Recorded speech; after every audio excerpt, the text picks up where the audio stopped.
Hello everyone, very very good afternoon to all of you ji. नमस्कार आप सभी लोगों को, स्वागत है आप लोगों का आज के इस सेशन में। स्वागत है जी आप सभी लोगों का बीएसवी फार्मेसी में, और स्वागत है जी आप सभी लोगों का आज की इस लाइव क्लास में। आज हम लोग बेसिकली स्टार्ट करने जा रहे हैं पैथोफिजियोलॉजी के 2 मार्क्स के सॉल्यूशंस को। और उससे पहले मैं आप लोगों को एक जरूरी सूचना दे देता हूं कि आप लोगों की जो मैराथन क्लास है वो अभी 3 बजे से शेड्यूल्ड है, तो वो आपके कोर्स के अंदर भी चल जाएगी, तो आप उसको देख लीजिएगा। 5 साढ़े 5 घंटे की क्लास है वो, तो उसका आप पूरा देख लीजिएगा। पूरा सिलेबस आपका उसी में कवर अप हो जाएगा, जितने भी आपके क्वेश्चन है वो भी सब कुछ उसी में कवर अप हो जाएंगे, तो अलग से सोल्व कराने की आवश्यकता नहीं पड़ेगी। और वन शॉट लेक्चर्स आप लोगों के कोर्स के अंदर अपलोड हो चुके हैं, तो आप लोग one shot lecture unit wise देखना चाहें तो वो भी आप लोगों को मिल जाएंगे। अब उसके अलावा अगर जो मैं यहाँ पर बात करूं कि जो आप लोगों का 3rd सेमेस्टर का स्पेशल ऑफर चल रहा है, उस पर आपको coupon code BSP 200 digital course पर, BSP 400 मास्टर कोर्स पर आप अप्लाई करके ज्वाइन कर सकते हैं। 31 तारीख लास्ट डेट है, उसके बाद में कोई ऑफर नहीं चलेगा, तो आप लोग हमें क्षमा कीजिएगा, उसके बाद में हम कोई ऑफर नहीं दे पाएंगे। ठीक है जी, चलिएगा। अब हमारे 2 मार्क्स के क्वेश्चन के बारे में डिस्कस करते हैं, और यहाँ पर सबसे पहला क्वेश्चन हमारा जाता है define cell injury. Cell injury से क्वेश्चन हमारा 10 मार्क्स में भी इंपॉर्टेंट है और 2 मार्क्स में भी इंपॉर्टेंट है। ठीक है।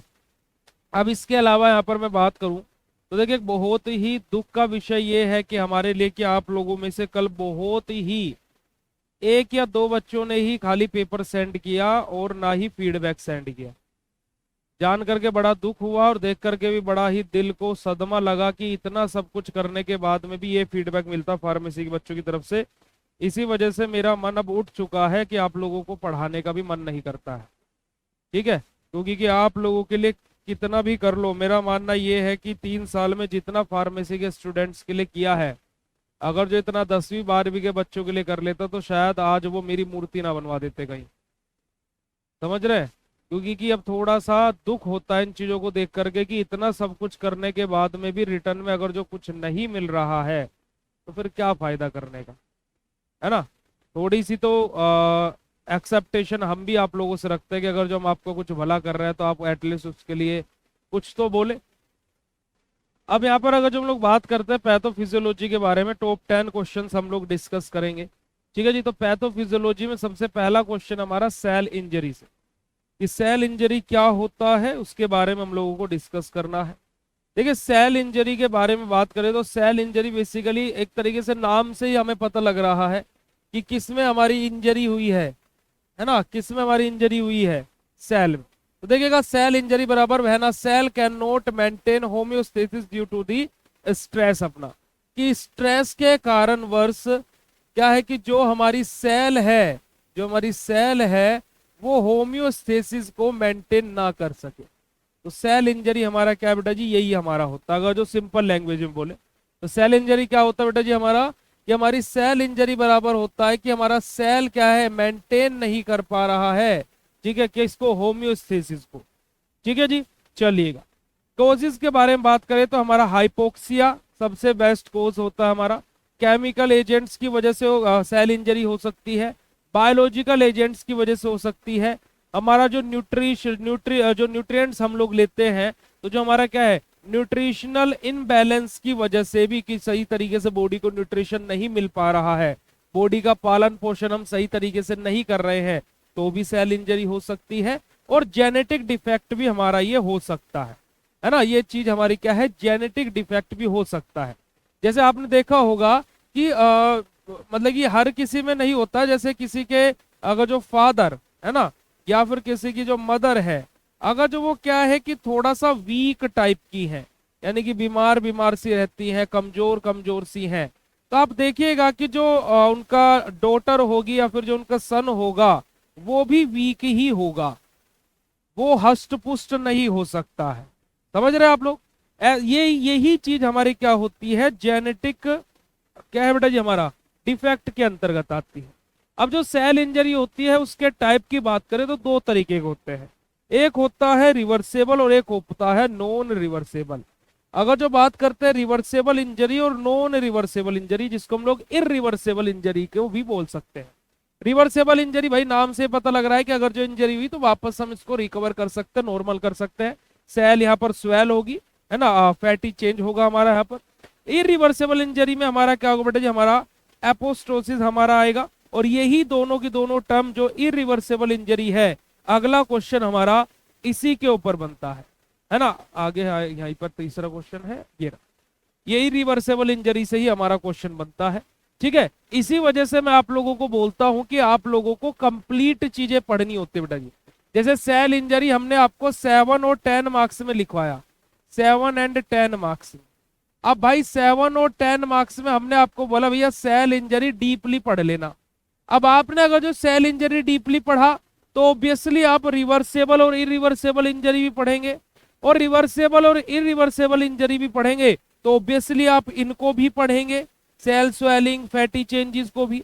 अब यहां से क्वेश्चन आ जाए तो बच्चा बोल देता है कि मैच नहीं हुआ है सर, और गलती क्या निकल जाती है, फिर एक टीचर की गलती निकल जाती है, और गलती अपनी मानने को कभी तैयार नहीं होता कि हमने पूरा सेल इंजरी पढ़ा नहीं था। आपने तो बोला था पर मैंने पढ़ा नहीं था। ठीक है, आ जाइएगा बेटा जी। तो हमारा क्या है बेटा, सेल इंजरी बड़ा ही सिंपल सा, जो 2 नंबर में आए, बहुत बार क्वेश्चन 2 नंबर में पूछा गया है।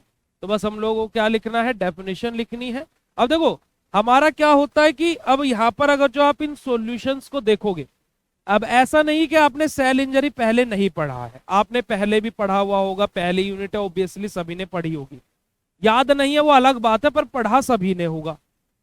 पर लेकिन आप लोग यहाँ पर अगर जो जो मैं आपको 2 नंबर के सॉल्यूशन प्रोवाइड कराता हूं, आप अगर जो इन सॉल्यूशंस को देखेंगे तो आपने एक चीज देखी कि हमने यहाँ पर डेफिनेशन एक लाइन की लिखी, हमने यहीं पर ही कोजेस भी बता दिए, हमने यहीं पर ही टाइप भी बता दिए, हमने यहाँ पर मोर्फोलॉजिकल चेंजेस भी बता दिए। यानी कि हमने अगर जो देखा जाए तो 6 से 7 लाइन का ये आंसर बनेगा, है ना। अगर जो आप इसको कॉपी में लिखने बैठोगे तो ये 6 से 7 लाइन का आंसर बनेगा, और इस 6 से 7 लाइन के आंसर में हमने 4 चीजें बता दी, तो एग्जामिनर अच्छे नंबर देगा। वहीं पर ही हम लोग अगर जो ये आंसर हमारे पास में नहीं होता, आपको सॉल्यूशन पीडीएफ नहीं मिलता, आप सेल इंजरी का क्वेश्चन आपसे पूछ ले जाता, तो आप कितना लिख करके आते, आप सेल इंजरी की खाली डेफिनेशन लिख करके आ जाते, बात खत्म हो जाती। समझ रहे कि नहीं समझ रहे, है ना। ऐसे ही करते आप लोग। तो ये सॉल्यूशंस आप लोगों के लिए इस वजह से महत्वपूर्ण हो जाते हैं कि आपको पता लग गया कि हाँ 2 नंबर में भी सारी चीजें लिखी जा सकती हैं, बस हमें लिखने का तरीका आना चाहिए। आ रही है बात समझ बेटा जी। तो देखिएगा सेल इंजरी के बारे में हमने बात करी। अब देखो अगर जो हमसे ये पूरा का पूरा क्वेश्चन पूछ लेता तो वो तो बात अलग है, खाली 2 नंबर में इतना क्वेश्चन पूछता है, इतना डिफाइन सेल इंजरी, तो हम उसमें डेफिनेशन भी लिख देंगे, तो भी कोजेस लिखेंगे, टाइप भी लिखेंगे, और मोर्फोलॉजिकल चेंजेस भी लिखेंगे। आई बात समझ में नहीं है बेटा जी। बेटा बायोकेमिस्ट्री का बड़ा इंपॉर्टेंट क्वेश्चन देखे नहीं थे क्या, जस्ट टू बी एग्जैक्ट अगर जो मैं बोलूं 67 मार्क्स, 67 मार्क्स का पेपर था, जस्ट टू बी एग्जैक्ट जो मैच किया है। आ रही है बात समझ में, बिल्कुल एग्जैक्ट जो मैच किया है। और अगर जो मैं तिकड़म लगा करके और अगर जो सही कैलकुलेशन करके बोलूं ना, तो तुम्हारा पूरा का पूरा पेपर मैच किया है। पर लेकिन जो डायरेक्ट क्वेश्चन जो मैंने बताए हुए थे ना, वहां से जो क्वेश्चन आया ना, उसमें से 67 नंबर का पेपर मैच हुआ है। आ रही है बात समझ में। और 67 नंबर का पेपर मैच होना खुद में ही बहुत बड़ी बात है। और अगर जो तुम्हें अभी भी ये लगता है कि माइंड पोटेंट से पास नहीं होगे, तो भाई तुम छोड़ दो, बैच भी छोड़ दो, समझो 199 मुझे दान दे दिया, कहीं और से पढ़ो। ठीक है जी, चलिएगा आगे मूव करते हैं। अगला क्वेश्चन हमारा क्या है, right short note on sale adaptation, कि सेल एडेप्टेशन क्या होता है उसके ऊपर हमें शॉर्ट नोट लिखना है। अब जैसे सेल एडेप्टेशन में हमारा क्या बेटा जी, हमारी अलग अलग टर्म्स आ जाएंगी। जैसे कि हमारा क्या है, हाइपरट्रोपी आ जाएगी हमारी, ठीक है, एट्रोपी हमारी आ जाएगी। यानी कि एट्रोपी मतलब क्या होता है, हमारी जब सेल का साइज डिक्रीज हो जाता है। हाइपरट्रोपी हमारा क्या होता है, जब सेल का साइज इंक्रीज हो जाता है ना। हाइपरप्लेसिया हमारा क्या होता है, जब नंबर ऑफ सेल इंक्रीज हो जाते हैं। देखो मान लीजिए हमारा क्या है, सेल का साइज नॉर्मल इतना है, अगर जो ये साइज इतना हो जाए तो हमारा क्या बेटा जी, हाइपरट्रोपी हो गया। और अगर जो साइज छोटा हो जाए तो हमारा क्या होगा, एट्रोपी हो गया। और नंबर ऑफ सेल्स बढ़ जाए, मान लीजिए 5 सेल होनी चाहिए थी पर हो 7 गई है, तो ये हमारा क्या होगा बेटा जी, हमारा हाइपरप्लेसिया होगा। मेटाप्लेसिया मतलब क्या बेटा जी, हमारा रिवर्सेबल चेंज। रिवर्सेबल चेंज कैसे? कि reversible change from one adult cell type to another, कि हमारा क्या है कि एक अडल्ट सेल हमारी दूसरी अनादर अडल्ट सेल में कन्वर्ट हुई, है ना, हमारी क्या है one adult cell type of to another, है ना, चेंजेस आए इसमें, तो वापस से ये रिवर्सेबल प्रोसेस है, यानी कि वापस से ये नॉर्मल जिससे हुई थी वैसी ही हो सकती। और लास्ट हमारा क्या बेटा जी, डायस्प्लेसिया, हमारा जब हमारी सेल एबनॉर्मल हो जाए, है ना, हमारा इस कंडीशन में हमारा क्या बेटा जी, हमारा ये हमारा क्या होता है, डायप्लेसिया में हमारा होता है। तो ये हमारा क्या बेटा जी 5 अलग अलग टर्म्स हमने यहाँ पर आपको बताई, एट्रोपी, हाइपरट्रोपी, है ना, हाइपरप्लेसिया, मेटाप्लेसिया और हमारा क्या है डायप्लेसिया। आ रही है बात समझ में प्यारे बच्चों? ठीक है जी, ओके, आगे मूव करते हैं। आगे बात करते हैं प्यारे बच्चों मैकेनिज्म ऑफ। अब ये दोनों के दोनों जो टाइप यहाँ पर लिखे हुए हैं, मुझे जरा बताइएगा कि ये रिवर्सेबल सेल इंजरी के हैं या फिर इरिवर्सेबल सेल इंजरी के? एक बार जरा चैट सेशन में बताइएगा। तो अगर जो हम लोग बेटा जी यहाँ पर क्या है नेक्रोसिस के बारे में बात करते हैं, तो हमारा यहाँ पर क्या होता है कि हमारा देखिए मैकेनिज्म के बारे में बात हुई है। अब बेटा जी अगर जो आपसे नेक्रोसिस की डेफिनेशन और हमारा क्या है खाली डेफिनेशन पूछ ले, तो बेटा जी आप लोग फिर भी घबराइएगा मत, ऐसे खाली डेफिनेशन बेस्ड क्वेश्चन भी आपसे एग्जाम में पूछ लिए जाते हैं। ठीक है जी, चलिएगा। तो हमारा यहाँ पर बात करते हैं पैथोलॉजिकल के बारे में। तो यहाँ पर हमारी क्या होगी, सेल पर स्वेलिंग आएगी क्योंकि सेल इंजरी का ही भाई पार्ट है ना। लॉस ऑफ मेम्ब्रेन इंटेग्रिटी, हमारी कि जो हमारी क्या बेटा जी मेम्ब्रेन इंटेग्रिटी है वो हमारी क्या होगी बेटा जी लॉस होगी, यानी कि डिक्रीज होगी। और सेल पर हमारी क्या जाएगी बेटा जी स्वेल हो जाएगी, हमारी सेल की क्या है सूजना स्टार्ट हो जाएगी। इन्फ्लामेटरी रिस्पॉन्स प्रेजेंट, अब यहां पर क्या होगा इन्फ्लामेटरी रिस्पॉन्स हमारा वहां पर रहेगा। अब ये इन्फ्लामेटरी क्या होता है, ये बॉडी के फेवर में होता है बेटा जी या फिर बॉडी के फेवर में नहीं होता है, बताइएगा जरा। ये जो इन्फ्लामेटरी है ना, इन्फ्लामेटरी पेन भी हमारा एक चीज होती है, तो भाई ये हमारे बॉडी के फेवर में होता है या बॉडी के फेवर में नहीं होता है? आप लोगों की इसमें क्या राय है? इरिवर्सिबल बॉडी के फेवर में होता है, बिल्कुल सही बात है। अब ये अब बोलो भैया बॉडी के फेवर में कैसे? जैसे फॉर एग्जांपल हमारे को किडनी स्टोन हुआ, अब क्या आपको पता लग जाएगा कि किडनी में स्टोन है?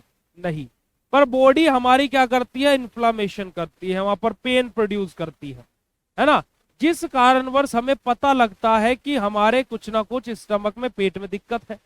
हम कराते हैं अल्ट्रासाउंड, अब वहां पर फिर हमें पता लगता है कि हमारी किडनी में कुछ ना कुछ दिक्कत है, और वहां से फिर हमें पता लगता है कि हमारी किडनी में स्टोन है। तो बॉडी क्या कर रही है, बता रही है कि भाई ये कुछ इस हिस्से में कुछ ना कुछ प्रॉब्लम है ना, इस हिस्से में कुछ ना कुछ दिक्कत है। ऐसे जब हमारी कोई सेल स्वेल होना स्टार्ट हो जाए, अब हमें तो नहीं पता लग रहा है कि सेल स्वेल हो रही है ना जी, हमें थोड़े ना पता लग रहा है कि सेल पर स्वेलिंग आ रही है ना, हमें नहीं पता लग रहा भाई। अब इस स्थिति में अब बीमारी वो तो बढ़ती जाएगी फिर भाई, जैसे कैंसर होता है ना, कैंसर का ये कुछ बीमारियां ऐसी होती है जो अचानक पता लगती है। डायबिटीज होता है, उसमें कोई हमें बॉडी में ऐसे सच कोई सिम्टम नहीं दिखाई देते, है ना जी। अब जैसे मान लीजिए हमें मलेरिया हो गया या टाइफाइड हो गया, तो क्या होता है उन केसेस में हमारी प्लेट्स भी डाउन जाती है ना। अब अगर जो हम लोगों को चक्कर ना आए, बॉडी प्रॉपर ही काम करती रहे, तो क्या हमें पता लगेगा कि मलेरिया हो गया? क्या हमें पता लगेगा कि टाइफाइड हो गया? और जब हमें फीवर भी होता है, तो जब हमारी बॉडी में क्या है, जैसे अभी मुझे एक टाइम जब टाइफाइड मलेरिया ये सब चीजें जब होती है और हमें हुआ था, तो उस टाइम पर क्या हो रहा था कि हम घर पर थे, नॉर्मली दवाई ले लेते क्योंकि फार्मासिस्ट है भाई हम तो, है ना, कि फीवर है दवाई ले ली, फीवर ठीक हो गया, फिर कुछ टाइम बाद फिर चढ़ गया, सोचे थे वायरल है। अब जब 3 दिन ऐसे हो गए तो बॉडी पर क्या हो गया ब्लू ब्लू ब्लू ब्लू, जैसे वो नहीं हो जाता कि कहीं लग जाता तो नील नहीं पड़ जाता, तो ऐसे ब्लू ब्लू ब्लू ब्लू क्या है ब्लू और रेड कलर के क्या होने लगे एक तरीके से स्पॉट्स बनने लगे, है ना, निशान बनने लगे। अब वो क्या दिखा रहे थे कि बॉडी की प्लेट बहुत ज्यादा डाउन जा रही है। अब बॉडी में प्लेट पता है कितनी बची? प्लेट जिसको हम प्लेटलेट बोलते हैं, उसको देसी भाषा में प्लेट बोल देते हैं, जब 10वीं 12वीं में थे हम, तब इसके बारे में जानते नहीं थे। तो हमें लगता था कि बॉडी के अंदर कोई 2.5-3 लाख प्लेट होती है और वो कम हो जाती है, तो नई प्लेट बाहर से रखनी पड़ती है, जैसे बैटरों में रखते हैं, तो ऐसे प्लेटें बॉडी में भी रखी जाती है। तो फिर बाद में जब पढ़ा तब पता लगा कि ये हमारा क्या है, प्लेटलेट्स होती हैं बॉडी के अंदर। अब वो जब डिक्रीज हो गए तो वो हमारी बॉडी के अंदर प्लेटलेट बची हुई थी मात्र 30,000। बॉडी में जान बिल्कुल भी नहीं बची थी, और उन्होंने बोला कि अगर जो और देर हो जाती तो बहुत ज्यादा सीरियस कंडीशन में जा सकते थे। तो टाइम रहते वो हॉस्पिटल में चले गए। तो इसी वजह से मैं बोलता हूँ कि जब भी अगर जो आपको कोई भी बीमारी आज के टाइम पर हो रही है या लग रहा है, तो तुरंत भाई उसका टेस्ट करा करके अपना भी दिमाग और अपने घर वालों का भी दिमाग शांति में रखें, क्योंकि अगर जो बीमारी स्टार्टिंग में ही पकड़ी गई तो अच्छा होता है, और अगर जो वो बढ़ गई ना भाई फिर दिक्कत हो सकती है। ठीक है जी, तो यही हमारा क्या बेटा जी, हमारा चीजें होती है हमारी किसके अंदर, हमारे नेक्रोसिस के अंदर। अभी हमारे 1 या 2 ही बच्चों ने आंसर किया कि भैया इरिवर्सेबल का होता है। तो इसी वजह से मैं आप लोगों को बोलता हूँ, क्योंकि भाई आप लोग पढ़ते नहीं हो, है ना। आप लोग अपने नाम के आगे ये मत लगाया करो कि DRX और आपका नाम, आप अपने नाम के आगे लिखा करो गवार और फिर अपना नाम। आपको प्राउड वाली फीलिंग होगी, थोड़ी सी तो शर्म आएगी ना आपको, थोड़ा सा तो ईमान आपका, पता नहीं इज्जत तुम लोगों की है भी या नहीं है। भाई संसार की नजरों में पता नहीं है नहीं है, खुद की नजरों में तो इज्जत बनाओ अपनी। अभी जस्ट 10 मिनट पहले दिखाया भी था कि रिवर्सेबल के देखो ये दोनों टाइप हैं, है ना, अभी जस्ट 10 मिनट पहले। और आंसर कितने बच्चों ने किया, 2 से 3 ने। तो ये अपने नाम के आगे ना मिस्टर, मिसिज या फिर DRX, जो बड़े गर्व से लगाते हो कि DRX, उसको DRX मत लगाओ, उसके अपने नाम के आगे लगाया करो गवार और फिर अपना नाम लिखा करो। क्योंकि तुम्हें थोड़ी बहुत शर्म तो आएगी कि जब तुमसे 2-4 लोग पूछेंगे कि ये गवार क्यों लिखा, कि फिर बताओगे कि हाँ मैं इस वजह से गवार हूं, अब थोड़ा सा मेहनत कर रहा हूं या मेहनत कर रही हूं। आ रही है बात समझ में भाई? ठीक है जी, चलेगा। आगे बात करते हैं एपोस्टोसिस के बारे में। हमारा यहां पर हमारा क्या होगा बेटा जी, हमारा फिजियोलॉजिकल और हमारा पैथोलॉजिकल दोनों चीजें रहेंगी। यहाँ पर हमारा सेल हमारी क्या होंगे बेटा जी, श्रिंकेज होगा, यानी कि सेल हमारी श्रिंक होगी, सिकुड़ना स्टार्ट हो जाएगी। और हमारा यहाँ पर अगर जो बात करें तो हमारा कंडेंसेशन भी हम लोगों को यहाँ पर देखने को मिलेगा। अगर जो हम लोग यहाँ पर बात करते हैं तो यहाँ पर क्या हो रहा था, सेल हमारी स्वेल हो रही थी। इन दिस केस सेल हमारी स्वेल हो रही थी, but in this case cell हमारी क्या है, श्रिंक हो रही है। यानी कि यहाँ पर हमारी सेल फूल रही है और यहाँ पर हमारी सेल क्या है, सिकुड़ रही है, यानी कि श्रिंक हो रही है। अगर जो हम यहाँ से बेटा जी बात करें, है ना, हम अगर जो यहाँ पर अगर जो आपसे क्वेश्चन पूछें, क्योंकि आप लोग बोलते कि हम भैया फर्स्ट सेमेस्टर में पढ़ करके गए थे, आप लोगों को मैंने या फिर आपने जहां से भी फर्स्ट सेमेस्टर पढ़ा है, आपको एक कॉन्सेप्ट पढ़ाया जाता है आइसोटोनिक सॉल्यूशन। Isotonic solution. अब आप मुझे बताइएगा कि एक होता है आइसोटोनिक, एक होता है हाइपोटोनिक और एक होता है हाइपरटोनिक। अब आइसोटोनिक तो सेल मतलब नॉर्मल साइज की है। अब हाइपरटोनिक और हाइपोटोनिक, मुझे बताइएगा जरा, किस केस में सेल स्वेल होती है और किस केस में सेल श्रिंक होती है,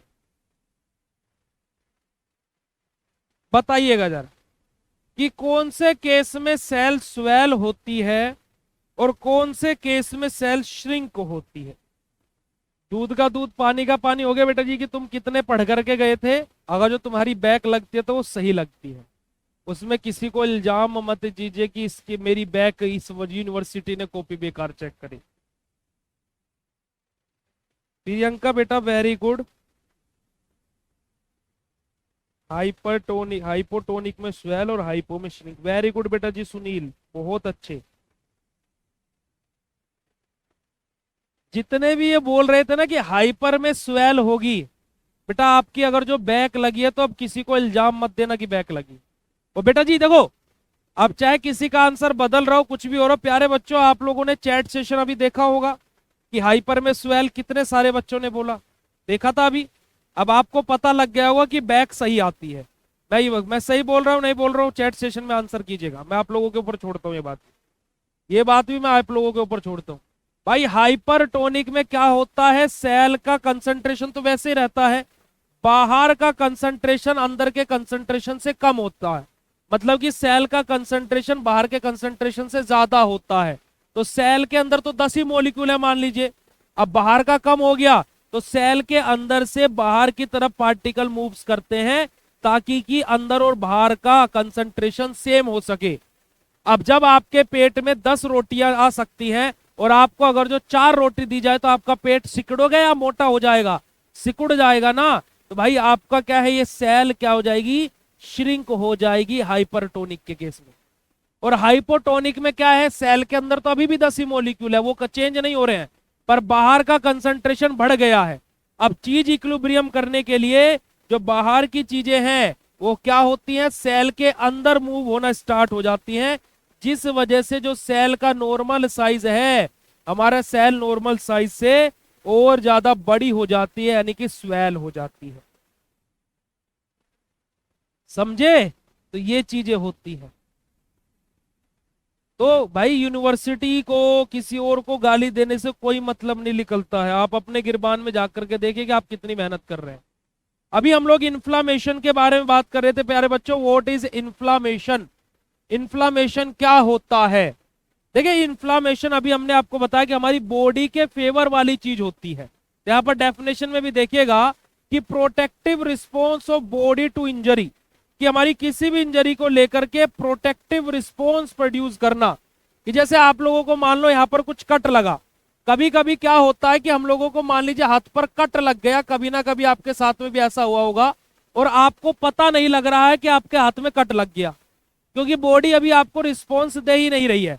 अब वहां से ब्लीडिंग हो रही है, आपको पता ही नहीं लग रहा है, ब्लीडिंग भी हो रही है।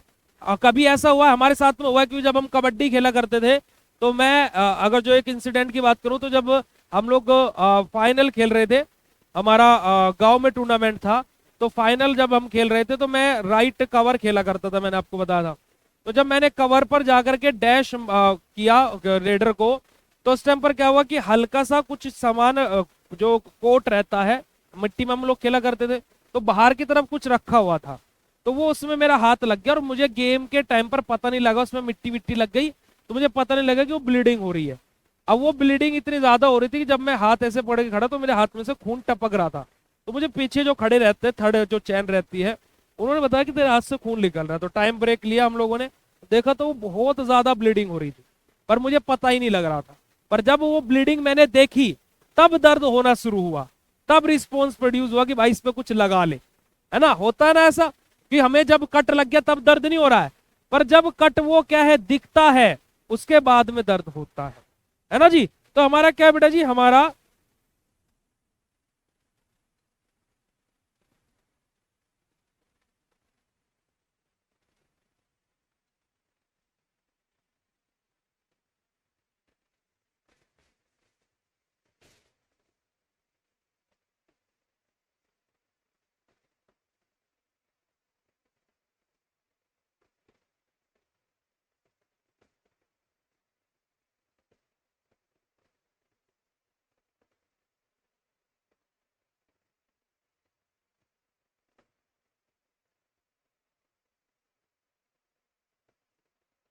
एक सेकंड, एक सेकंड।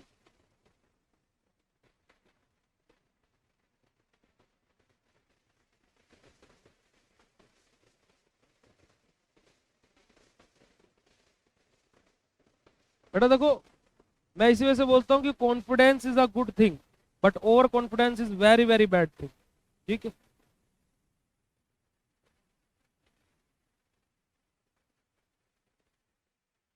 शांति, कोई बात नहीं।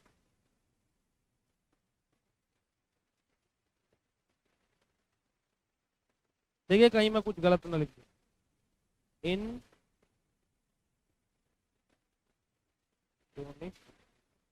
Cell shrink portion.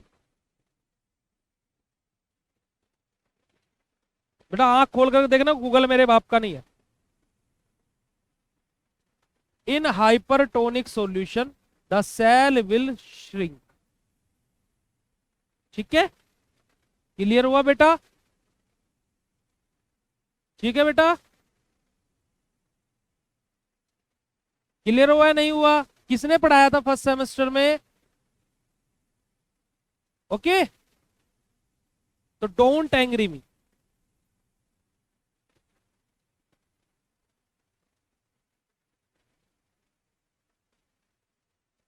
ठीक है मेरे बच्चों, तो हमारा इन्फ्लामेशन के बारे में हम लोग बात कर रहे हैं।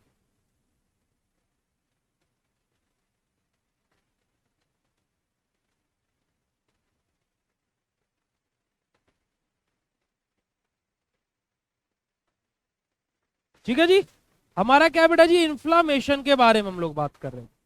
अब आप लोग ऐसी ऐसी चीजें लिख करके आते होंगे पेपरों में, उल्टी पुल्टी, और फिर घर आकर के तो तुम सही हो, एग्जामिनर गलत है, यूनिवर्सिटी गलत है।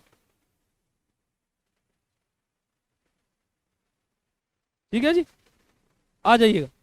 इन्फ्लामेशन के बारे में बात करेंगे। देखिए, गलत शब्दों का उपयोग जीवन में कभी नहीं करना चाहिए, चाहे कोई आपको गलत बोल भी रहा हो। ठीक है, प्रेमानंद जी महाराज जी के एक बड़ी ही उनकी सारी बातें बहुत अच्छी होती है। उन्होंने भी एक बात ये बोली है कि अगर जो आपको कोई गाली भी दे रहा है ना, तो शांति से सुन लीजिए और चले जाइए वहां से। क्योंकि कि हम उससे लड़ाई करेंगे, झगड़ा करेंगे, पर लेकिन एक चीज है कि अगर जो कीचड़ में आप सोच रहे हो कि कीचड़ में मैं घुस करके और उसको साफ कर दूंगा, वो कभी साफ नहीं होगी, उल्टा आप ही गंदे हो जाओगे। ठीक है, तो मेरी बात बेटा जी, आपकी आपका पॉइंट ऑफ व्यू सही है कि टाइम वेस्ट हो रहा है, बट अपने मुंह से कभी गलत शब्द नहीं निकालने चाहिए। ठीक है जी, चलिए अब देखिए, यहाँ पर हम लोग इन्फ्लामेशन के अपना डेफिनेशन के बारे में बात करें तो हमारा क्या बेटा जी, प्रोटेक्टिव रिस्पॉन्स प्रोड्यूस करना। तो कैसे प्रोटेक्टिव रिस्पॉन्स प्रोड्यूस होगा, समझ में आया आप लोगों को? चलिएगा, स्टेजेस के बारे में बात करते हैं बेटा जी। हमारे तो वस्कुलर चेंजेस हमें देखने को मिलेंगे, सेलुलर इवेंट्स हमें देखने को मिल सकते हैं, रिमूवल ऑफ इंजीरियस एजेंट हमारे, तो हमारे क्या है, ये सारे की सारी अलग अलग स्टेजेस होती है हमारी इन्फ्लामेशन की। मेडिकेटर्स के बारे में बात करें तो हिस्टामिन हमारा, प्रोस्टाग्लैंडिन, साइटोकाइंस हमारे, ये सभी के सब हमारे यहाँ पर क्या होता है बेटा जी, हमारे रिस्पॉन्सिबल रहते हैं। चलिए अगले क्वेश्चन की तरफ मूव करते हैं, और अगले क्वेश्चन की तरफ बात करने से पहले मैं यहाँ पर आपको एक और चीज बता देता हूँ भाई। देखो, अभी स्टार्टिंग में भी बच्चे पूछ रहे थे भाई, डिजिटल कोर्स पर BSP 200 कूपन कोड अप्लाई कर लीजिएगा, ऑफर मिल जाएगा। और मास्टर कोर्स पर BSP 400 कूपन कोड अप्लाई कर लीजिएगा और आपको ऑफर मिल जाएगा। ठीक है जी, और हाँ एक और बात भाई, देखो तीसरे सेमेस्टर, थर्ड सेमेस्टर, आप लोग अपने लैपटॉप पीसी में भी ऐप डाउनलोड कर पाएंगे, ऐप डाउनलोड कर पाएंगे लैपटॉप और पीसी में भी। ठीक है, यानी कि तीसरे सेमेस्टर से आप लोग कर पाएंगे।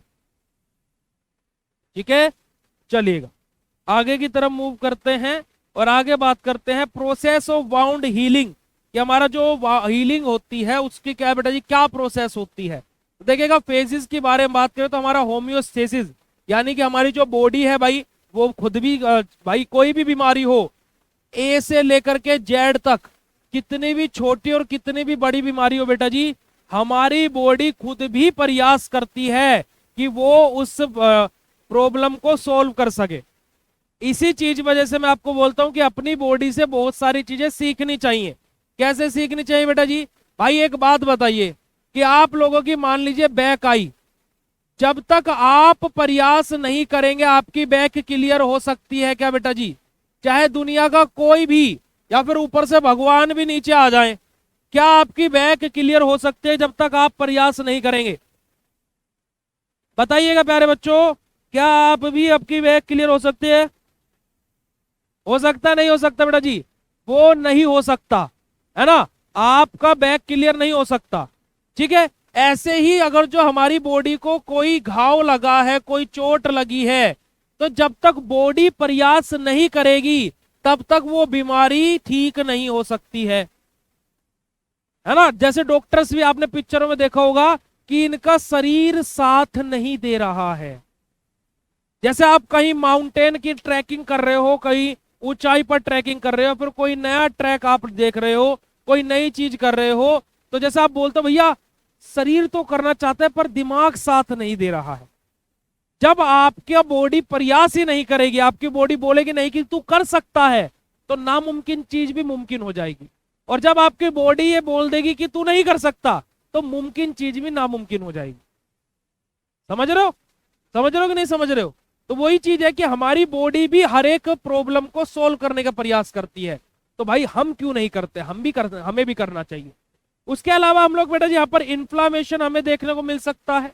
हमारा बेटा जी अगर जो हम लोग यहाँ पर बात करें, हमारा अब ये तो चीज हो गई क्या कि जो चीज हमारी चीज बॉडी हमारी रिस्पॉन्स प्रोड्यूस कर रही है, हमारा यहाँ पर प्लोरेफ्रेशन भी हमें देखने को मिल सकता है। अब ये क्या है, ग्रेनुलेशन टिश्यू हमारा, या फिर हमारा यहाँ पर बात करें तो हमारा क्या बेटा जी कोलेजन डिपोजिशन हमारा यहाँ पर आ जाता है। और लास्ट हमारा स्केयर फॉर्मेशन, हमारा टिश्यू स्ट्रेंथ रेस्ट्रिक्शन हमारे। तो ये सारी की सारी कंडीशंस वो है, ये सारे के सारे वो फेजेस है बेटा जी जो हमारे वाउंड हीलिंग में, वाउंड हीलिंग की प्रोसेस में काम आते हैं। हमारे अलग अलग फेजेस के बारे में यहाँ पर बात हुई है। ठीक है जी, आगे बात करते हैं। आगे बात करते हैं बेटा जी हमारा हाइपर टेंशन क्या होता है। हाइपर टेंशन, नाम से ही समझ में आ रहा है कि टेंशन हाई हो गई है ना जी, नाम से ही समझ में आ रहा है कि टेंशन हाई हो गई,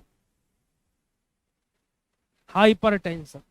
ठीक है जी, तो हमारा क्या है, जेनेटिकली भी हमारा ये हो सकता है, obesity, high salt intake, stress या फिर रीनल डिसीज, इन सब के कारणवश। एक सेकंड बेटा जी, ठीक है जी, तो कोजिस की बात करें तो देखिए हाइपरटेंशन क्या हो सकती है बेटा जी, ये भी देखिए जेनेटिकली हो सकती है, हाइपरटेंशन भी जेनेटिक हो सकती है, या फिर आप ज्यादा स्ट्रेस ले रहे हो, स्ट्रेस। और हाइपरटेंशन बेटा जी ज्यादा नमक खाने से भी हो जाती है, हाई साल्ट इनटेक अगर जो आप लोग कर ले, और रीनल डिसीज की वजह से भी हाइपरटेंशन हो सकता है। बात करते हैं पैथोजेनेसिस के बारे में, तो हमारा कार्डिक आउटपुट इंक्रीज होगा, या फिर पेरिफेरल रेजिस्टेंस हमारा इंक्रीज होगा, जहां से हमें क्या होगा बेटा जी, हाई ब्लड प्रेशर देखने को मिलेगा। कॉम्प्लिकेशन क्या आ सकते हैं अगर जो हाइपरटेंशन के हो गया, तो हमें स्ट्रोक आ सकता है ना। अगर जो हम लोग बात करें तो हार्ट फेल भी हमारा हो सकता है, रीनल डैमेज देखने को मिल सकता है ना। ये जो कॉमन से मैंने आपको नाम बताया, जो आपको नाम याद रह सकते हैं।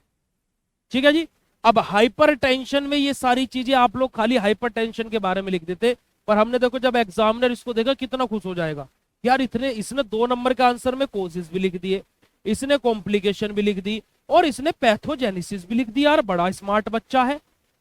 समझे कि नहीं समझे राजू?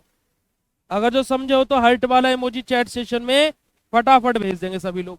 आगे बात करते हैं बेटा जी पैथोफिजियोलॉजी ऑफ मायोकार्डियल इन्फेक्शन। हमारा ये हमारा क्या बेटा जी, हमारा अब मायोकार्डियल, अब ये इस तरीके का पैथोफिजियोलॉजी, अब यहां पर ये बच्चे कंफ्यूज हो जाते हैं कि 2 नंबर में पैथोफिजियोलॉजी पूछ ली, गई गई भैंस पानी।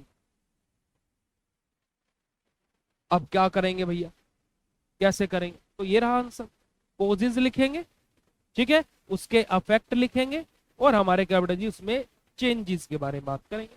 जैसे कोजेज के बारे में बात करें तो हमारा यहाँ पर क्या होता है बेटा जी, हमारा कोरोनरी आर्टरी जो हमारी होती है वहां पर हमारा क्या होता है,